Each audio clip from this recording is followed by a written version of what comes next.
You rolled a vehicle in theater. You kept walking that day because there was a mission. 3 years later, a civilian doctor first writes down knee pain, and on paper, it can look like something that started after service. That mismatch is the exact problem a one-page medical evidence timeline can fix. Welcome to the Veteran Benefits Reset Podcast. I'm Cameron Burrell, U.S. Army veteran and founder of VetBiz Media. Today, we'll build a simple, claim-ready chronology you can actually bring to a VSO or a CNP exam. In 10 minutes, you'll have a one-page dated chronology and a short summary that tells your story clearly. No legal advice here, just a practical tool to organize facts. Start with the 4-part rule. Date, event, source, significance. That's it. Date, event, source, significance. Example, 2009-06-12, vehicle rollover in Kandahar. Unit after action report. Shows mechanism of injury. Short. Scannable. Useful. What belongs on the timeline?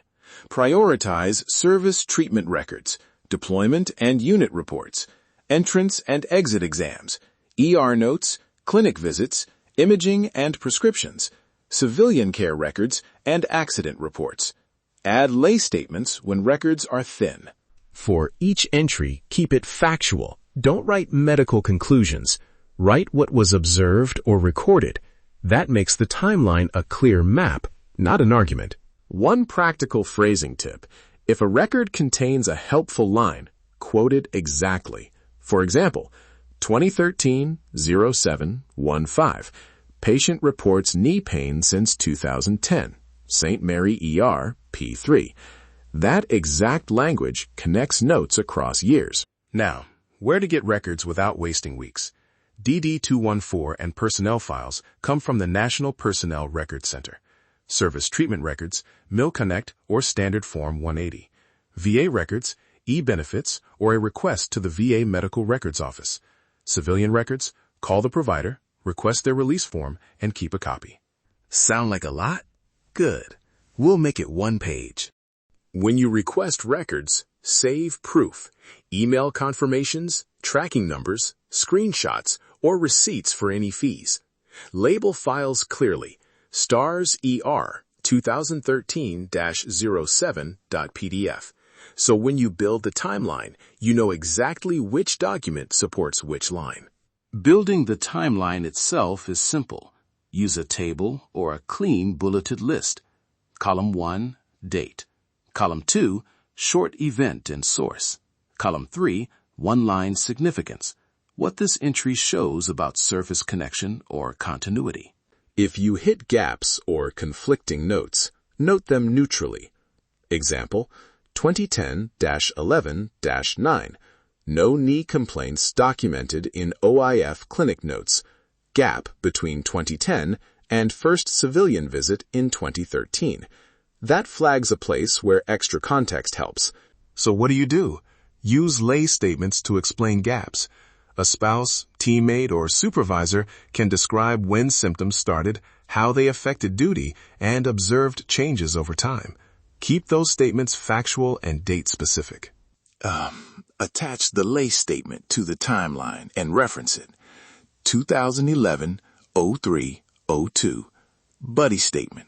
Sergeant J. Smith describes limp after rollover, unable to run without pain. That points a reviewer to supporting context. Using the timeline at a claim meeting or CNP exam, lead with a one-line narrative. In-service injury, intermittent treatment, later VA diagnosis. Timeline attached.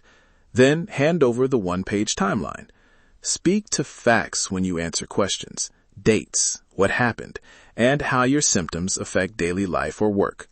Avoid giving medical causation statements unless you have a clinician's signed nexus opinion. Don't say, "This was caused by my deployment," as your medical conclusion.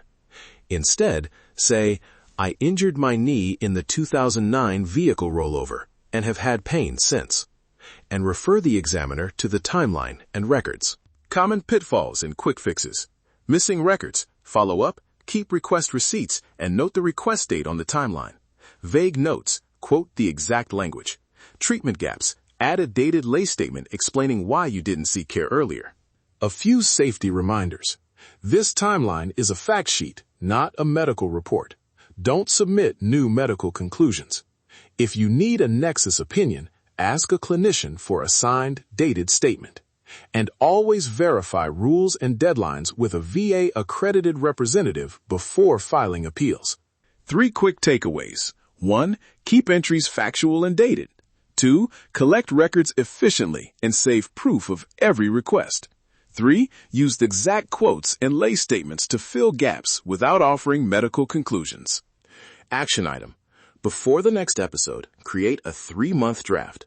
Pick 3 months that show the clearest chain: deployment incident month, first civilian visit, and first VA diagnosis. For each entry, put date, short event, source, and 1-line significance. Save it as a PDF and label it clearly. This podcast is an independent educational resource. It does not provide legal or medical advice. If your situation is complex, work with a VA-accredited veteran service organization, a claims agent, or an attorney who handles veterans' benefits. Thank you for listening to the Veteran Benefits Reset podcast. If you found today's episode helpful, follow the podcast, leave a review, and share it with another veteran who could benefit. Download your free 7-step Veteran Benefits Reset Guide at vetbizmedia.com/veteran7. And remember, your service did not expire. Your story is still worth reviewing. Take the next responsible step.